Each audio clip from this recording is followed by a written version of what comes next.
I was asleep when the phone vibrated once beside my bed. One short buzz, then nothing. No alarm tone, no follow-up call, no message marked urgent, just silence.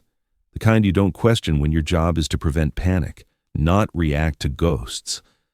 The next morning, I walked into the office like any other day, jacket over my arm, mind already running through risk reports. I didn't even sit down. An assistant stopped me and said, "Gregory, Ethan wants you. Now." Her voice was careful, rehearsed. Ethan Crowell didn't bother with pleasantries.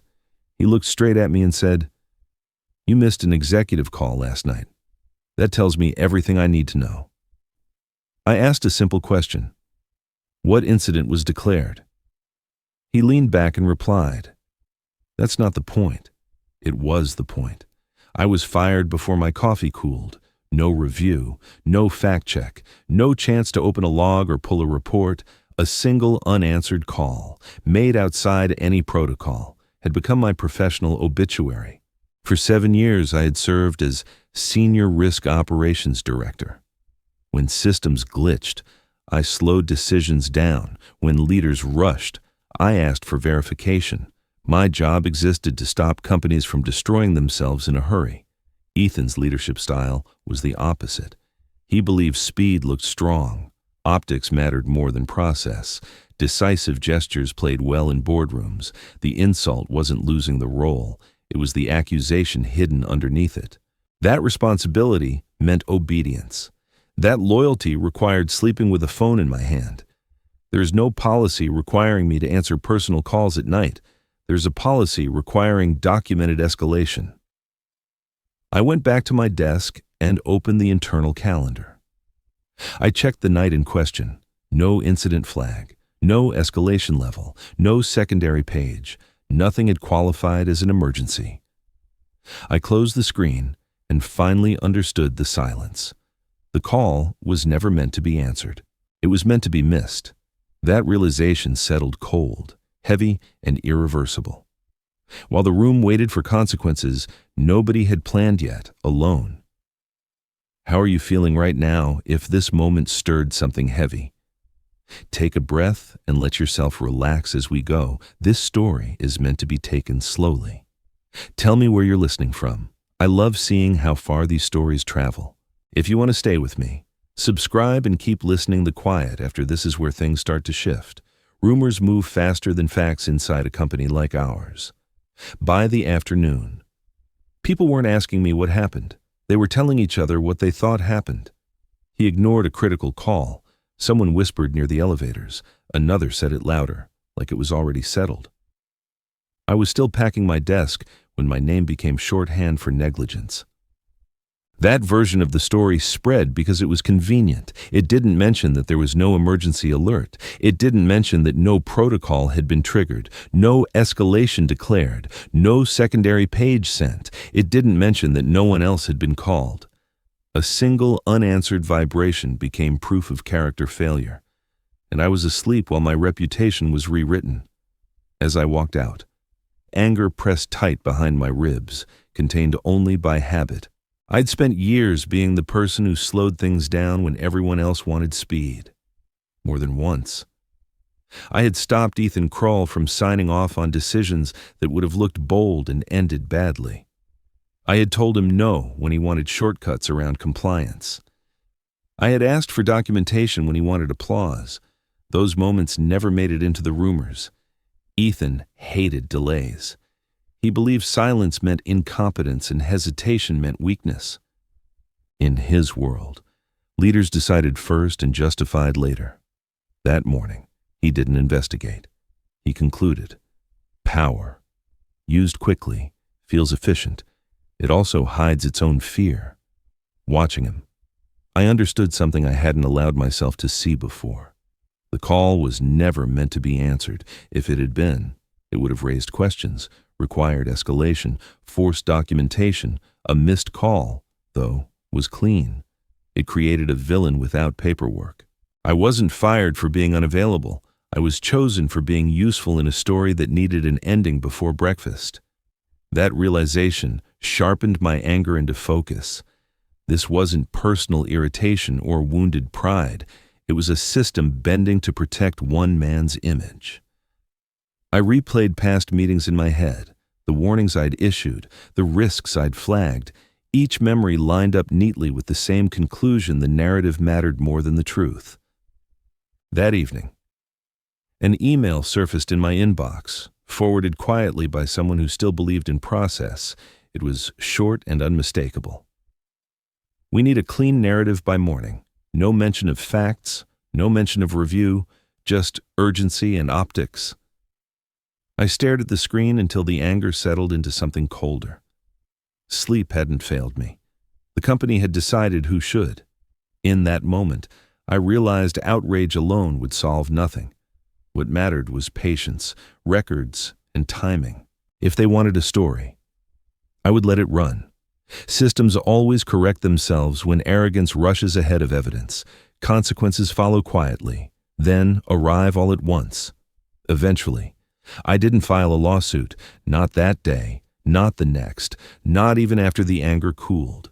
That restraint wasn't mercy, it was clarity. I needed to understand what had actually happened before I let anyone else frame it for me. I started with the timeline. I laid it out minute by minute, not emotionally, just mechanically. The same way I used to reconstruct incidents for the board. The call came in late at night from a number I didn't recognize. When I cross-checked it, the number wasn't listed on the emergency escalation roster. It wasn't tied to any approved incident response line. That alone mattered more than opinions ever could. Then I checked for follow-ups. There were none. No second call, no text message, no automated escalation. In every real emergency I'd handled, silence triggered more noise, not less. Here. Silence was accepted immediately, almost gratefully. That wasn't negligence, that was design. The next discovery tightened everything into focus. Ethan had signed my termination paperwork before the board ever met. The timestamp was there, clean and undeniable. The decision existed independently of any explanation offered later. The call wasn't evidence, it was decoration. I sat back and let that settle, feeling the temperature drop inside my chest. That was the moment my anger turned cold. I wasn't dealing with a misunderstanding or an impulsive reaction. I was looking at a prepared outcome that needed a justification simple enough to survive casual questioning. A missed call worked because it sounded personal, emotional, and final. It avoided documents, it avoided process, it avoided the truth. I replayed the last few months with new eyes. Every warning I had issued, every risk I had flagged, every time I'd asked Ethan to slow down, each memory lined up neatly with the same pattern. He didn't want friction. He wanted speed, certainty, and control over the narrative. Removing me solved all three problems at once. By the time I finished reconstructing the sequence, the story was clear. The call was never meant to be answered. An answered call would have forced protocol, logging, and shared responsibility. A missed call produced a scapegoat. That was the decision. I saved the files, labeled them carefully, and shut my laptop. I wasn't rushing anymore. Preparation requires patience, and patience was suddenly on my side. That night, my phone buzzed again. This time, it was a message, short and precise, from Lena Brooks in compliance. They didn't want an answer. They wanted a reason. I read it twice, then once more. Feeling no surprise at all, the pieces were in place now. I didn't need to react. I needed to wait, observe, and be ready. Systems always reveal themselves when you stop interrupting them. I went quiet on purpose. No posts, no statements, no interviews. I didn't correct anyone, didn't defend myself, didn't explain the call. Silence was not retreat. It was containment. Every instinct told me to speak, but experience told me to wait, while I stayed invisible. The company grew noisy. Board members began asking questions they should have asked earlier. They wanted timelines, approvals, and rationales. Requests went unanswered, not because answers didn't exist, but because producing them would expose how thin the decision really was. Risk reports stalled mid-cycle, frozen in drafts that no one wanted to sign. Partners noticed first.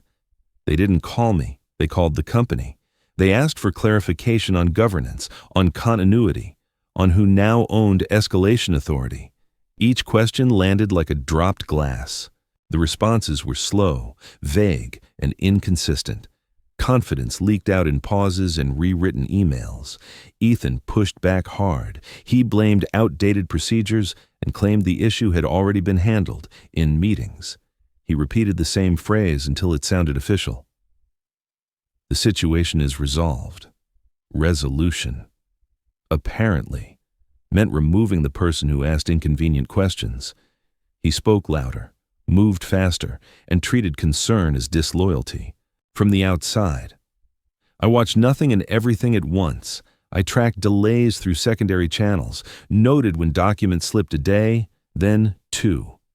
I recognized the pattern. When leaders rush to close a narrative, systems start opening cracks.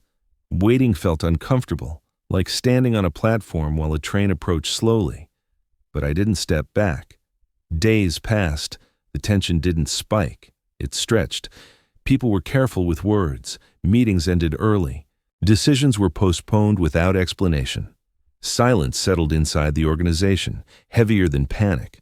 That was the sound of uncertainty learning to breathe. Then the letter arrived. It wasn't dramatic, no accusations, no threats, just a formal notice from a strategic investment fund stating they were placing their involvement on pause pending a governance review. One line changed the temperature of the entire building. I read it twice and set it down. That was the first external response, the kind that doesn't need publicity to hurt. I remained silent, exactly as before. Waiting wasn't passive anymore. It was pressure, applied evenly, letting weight do what force never could. I understood then why rushing ruins leverage. Noise invites argument, but quiet invites scrutiny. I let the space widen, trusting contracts, habits, and fear to work for me. Somewhere inside the company, people were counting days, checking inboxes, revising statements. I was counting nothing at all. The longer the silence held, the more it demanded answers from them, not me. That balance mattered. It meant the waiting was no longer empty. It was deliberate, and it signaled that consequences had begun moving, slowly, methodically, without permission, witnesses, or warnings. Exactly how systems fail leadership. I didn't file a lawsuit, and that absence spoke louder than any filing ever could. What moved instead was confidence, quietly withdrawing itself from rooms that once felt secure. I could sense it without being there, like pressure changing before a storm breaks. Banks were first.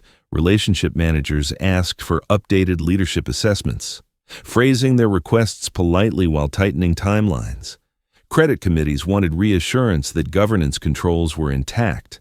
Those conversations didn't accuse anyone, but they questioned everything. Trust doesn't vanish loudly. It recalculates. Insurance followed. The company's directors and officers carrier opened a review, triggered by what they called a material leadership event. That phrase alone altered behavior. Meetings suddenly included lawyers. Emails grew cautious. No one joked anymore about speed or decisiveness. Every decision waited for coverage implications. Ethan felt it immediately. He called emergency check-ins, demanded status updates, and repeated that the issue was closed. He said it so often it sounded like a spell. When people nodded, it wasn't agreement, it was anxiety, the kind that measures exits. From where I stood, the movement was subtle but unmistakable. Nothing collapsed, nothing exploded. Systems rarely do. Instead, they begin refusing to cooperate. Approvals slow, clarifications multiply, questions appear where answers used to suffice. That resistance felt earned, not triumphant.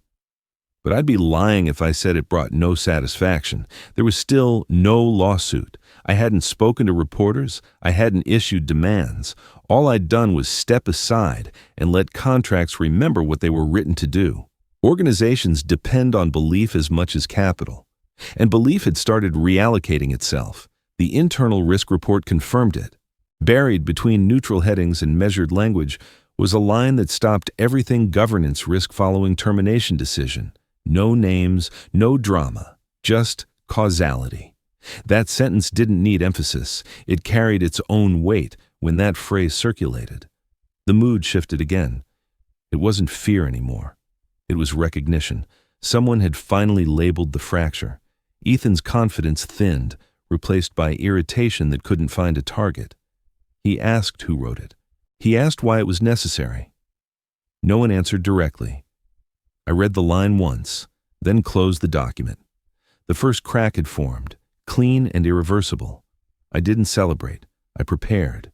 Because once systems acknowledge risk, they don't stop at awareness. They escalate, methodically, without malice or mercy. And that process had already begun.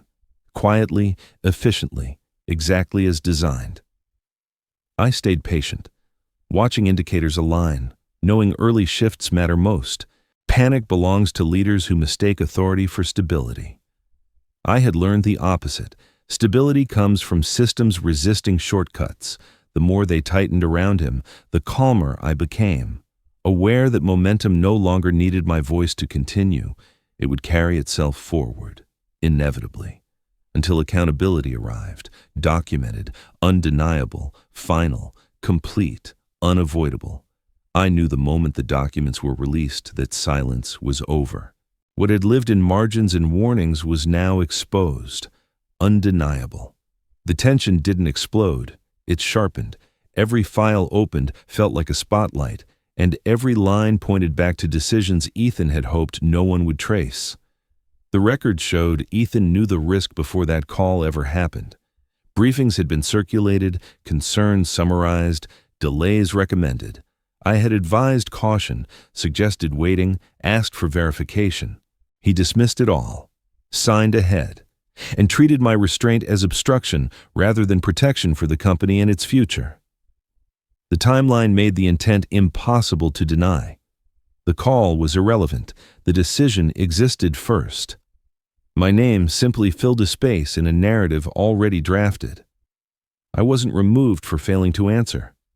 I was removed because I slowed momentum he didn't want slowed during critical executive moments then.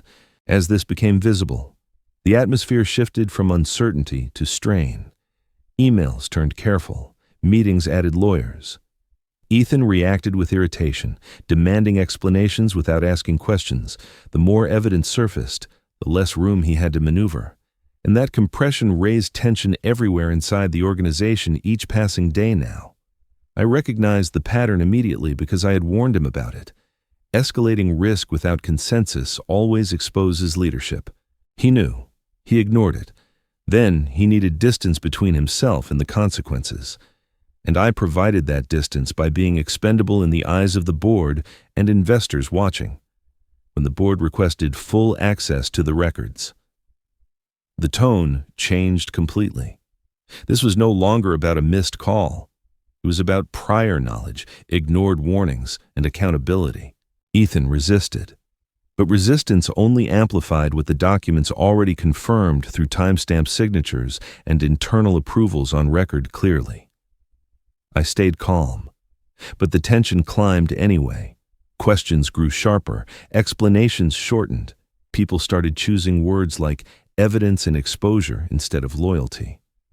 I could feel the center shifting away from him, slow but irreversible, as authority drained quietly from his position under collective board scrutiny and legal review. Then came the formal request for deposition. It wasn't an accusation, it was a signal. The board wanted sworn answers, timelines, and responsibility assigned under oath. That was the moment exposure became unavoidable, and the waiting turned into confrontation for everyone involved at the highest level of executive leadership team. By then, preparation replaced reaction entirely. I organized files, preserved records, and stopped imagining outcomes. The truth didn't need help anymore. It had structure, witnesses, and momentum. All that remained was to let procedure do what emotion never could under formal review conditions set by law and corporate governance rules. I never heard the word lost or defeated. What I heard were pauses, recalculations, and careful sentences that avoided conclusions. No one announced a verdict because none was needed. The company was unraveling without a judge ever speaking. Contracts were the first to pull back. Partners invoked clauses quietly, citing uncertainty and governance reviews. Calls that once ended with handshakes now ended with, "We'll revisit this later." Later became indefinite. Revenue forecasts were revised downward, then revised again, each version smaller than the last. Capital followed trust. Lines of credit froze under routine language that sounded harmless until it wasn't. Banks requested additional assurances, then declined to extend them. Cash that had moved freely now waited behind committees and conditions. Every delay carried a cost, and the costs multiplied. Legal fees surged next. Outside counsel expanded their scope. Specialists were brought in to interpret documents that had never been questioned before. Every hour was billable. Every meeting required preparation. I watched the numbers climb without satisfaction, only recognition. This was the cascade I had warned about years earlier. Still, no one said the word lawsuit. They said exposure. They said risk. Ethan tried to project confidence, telling anyone who would listen, "This is manageable." The repetition sounded desperate. Confidence requires belief, and belief was evaporating faster than he could speak. The total damage didn't arrive all at once. It accumulated quietly across spreadsheets and forecasts, withdrawn contracts, frozen capital, escalating legal costs. When the estimates were finally consolidated, the figure settled heavily on the page, $1.9 billion. Not a fine, not a judgment, just loss. The room went still when that number circulated. It didn't accuse anyone. It didn't explain itself. It simply existed. Undeniable, the arithmetic result of decisions made too quickly and defended too stubbornly. I felt no triumph, only confirmation. Then the final notice arrived. The directors and officers insurer issued a formal denial of coverage, citing leadership conduct and governance failure tied directly to my termination. One sentence ended the illusion of insulation. Ethan's reaction was raw. "They can't do this," he said. They already had.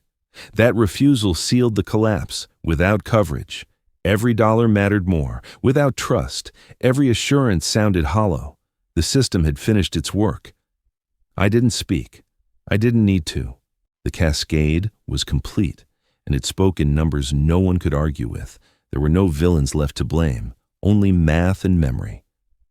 I stood outside it all, aware that collapse doesn't scream. It tallies, it checks boxes, it closes doors methodically. What began as a missed call ended as an exposed structure, and the structure could not be argued back into place once it failed under its own recorded weight. Nothing followed except silence, accountability, and consequences unfolding slowly, exactly as systems always intend. I appeared for the deposition without drama. No speeches, no statements, no rehearsed outrage. I answered when asked, stopped when finished, and waited. Calm wasn't a strategy. It was the only posture left once facts took control. They asked me about the call. I described the number, the timing, the absence of escalation. They asked about my role. I explained what Senior Risk Operations Director meant in practice. Not on paper. Verify first, escalate second, act last. The room listened because nothing I said sounded defensive. Ethan entered, already tense. He shifted in his chair, interrupted questions, corrected phrasing that didn't need correction. When I spoke, he stared. When I stopped, he spoke too fast. Control was slipping, and everyone could feel it. The contrast mattered. I kept answers short, yes or no when possible. Dates when required, documents when requested. I didn't accuse, I didn't speculate. I let the timeline speak. Each response tightened the space Ethan had left himself. When questions turned to prior knowledge, I explained my warnings. I showed when delays were advised and why. I didn't argue intent, I showed sequence. The board members followed along, pens slowing, eyes narrowing. Justice doesn't rush, it verifies. Ethan finally lost patience. "This is ridiculous," he said. "We already handled this." The chair reminded him to wait his turn. That moment changed everything. Authority shifted from posture to process, and he felt it. The vote wasn't theatrical. No raised voices, no accusations, just a motion, seconded, discussed briefly, then decided. The board asked Ethan to step down, effective immediately. Pending review, he protested. The room stayed still. I didn't smile. I didn't speak. The wrong man had been fired, and the system had corrected itself without emotion. As I gathered my papers, I felt something loosen inside me, not relief, but alignment. Justice hadn't arrived loudly. It had arrived properly, walking out. I understood the value of restraint. Truth doesn't need volume, it needs order. And once order returns, outcomes follow. The process had done what outrage never could. It had restored balance by removing the problem, not the person who named it. That realization stayed with me as the room emptied. Justice was not a favor granted. It was a correction executed. I hadn't won anything, but the truth had been allowed to stand upright. Watching that happen confirmed what my career had taught me quietly for years. Systems fail people. Then systems fix themselves. But only if someone is patient enough to stop forcing the outcome. I left, knowing the imbalance was no longer mine to carry, and that knowledge was steadier than any victory speech. It marked the moment when accountability finally outweighed authority, and everyone in that process understood that decisions, once recorded, eventually returned to claim their authors without exceptions or escape clauses. I did not return to the company when the dust settled. No offer tempted me, and no apology was required. The work was finished, and so was my place in that building. Leaving it behind felt less like loss and more like release, the quiet kind that doesn't need witnesses. People asked why I didn't go back. They assumed victory meant restoration. I understood something different. The system had corrected itself, and my presence was no longer necessary. Returning would have turned closure into commentary, and I had no interest in rewriting what already stood on record. In the weeks that followed, I watched from a distance as processes resumed without urgency. Reports were filed carefully, decisions slowed to a responsible pace. That was the outcome I had worked for all along.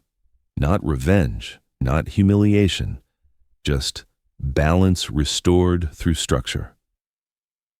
I thought often about the call that started everything, one vibration in the dark, framed later as a moral failure. It taught me a lesson that felt simple only after living through it. Sometimes the most responsible action is not answering the wrong call at the wrong moment. Silence, when chosen correctly, is not neglect. It is judgment.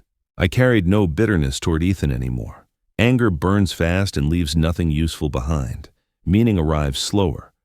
What mattered was understanding how easily systems are bent by fear and how quickly they recover once fear's removed. Accountability doesn't shout, it documents. Then the final email arrived. It came from the board, short and unguarded. We should have protected the system. No defense, no justification, just recognition. I read it once and closed it without replying. That sentence said everything I needed to hear. It wasn't an apology directed at me. It was an admission made to themselves. In that acknowledgement, the story completed its arc. The wrong had been named properly at last. I moved forward quietly. New work, new rhythms, no midnight calls. The experience stayed with me, not as a warning, but as clarity. Justice does not always require confrontation. Sometimes it requires stepping aside and letting truth finish what patience begins. If there is a lesson here, it isn't about power or downfall. It is about restraint, about trusting process over impulse, about knowing when to answer and when not to. I slept well after that, unburdened, knowing the system had finally been protected and that I had not needed revenge to see it happen. That understanding reshaped how I measured success, not by titles reclaimed or offices regained, but by whether institutions learned from mistakes. Watching from afar, I saw a quieter leadership emerge, cautious questions asked, and safeguards respected again. That was enough.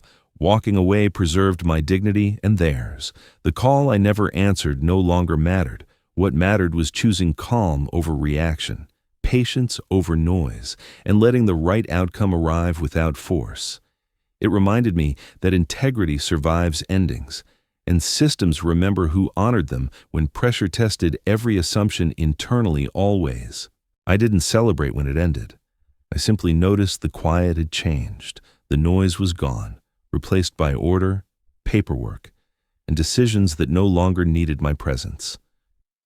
Justice had finished its work without asking for applause. What followed was not drama, but closure.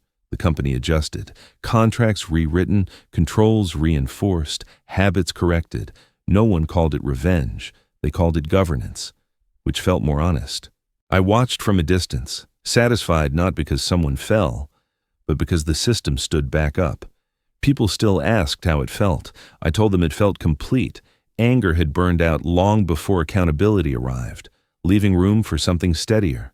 There was no urge to return, no speech left unsaid. The story no longer needed me inside it. Time gave perspective. I saw how quickly certainty collapses when built on shortcuts, and how slowly trust rebuilds when discipline returns. That contrast was the real lesson. Justice isn't loud. It's persistent. It closes loops others forget exist. When I finally put the files away, I slept easily. No calls followed, no alerts sounded. The system was quiet because it was working again. That was the outcome I had wanted from the beginning, even before I understood it myself. That ending mattered to me because it proved restraint can outlast impulse, and fairness, once triggered, moves forward on its own without permission, pressure, or constant supervision from anyone involved afterward. I slept through one call. The company stayed awake through all the consequences. When I look back on everything that happened, the lesson isn't about winning or watching someone fall. It's about understanding your own value when the room suddenly decides you're disposable. I remember the tightness in my chest, the quiet anger, the disbelief, and then the slow realization that staying calm was the strongest move I had. Sometimes doing the right thing doesn't feel brave in the moment. It feels lonely, restrained, almost invisible. But integrity has a way of lasting longer than noise. If you've ever been blamed unfairly, overlooked, or pushed aside for convenience, you know how heavy that silence can feel. I'm curious, did you stay with me until the end of this story? And if you've been through something similar, I'd really like you to share your own experience. After listening, do yourself a small favor, step away from the screen, stretch your legs, or make yourself something warm. Let your body unwind a bit. Tell me where you're listening from right now. And if this story meant something to you, please leave a comment, tap like, share it with someone who might need it, and subscribe to the channel. Your support keeps these stories alive, and the next one is already waiting.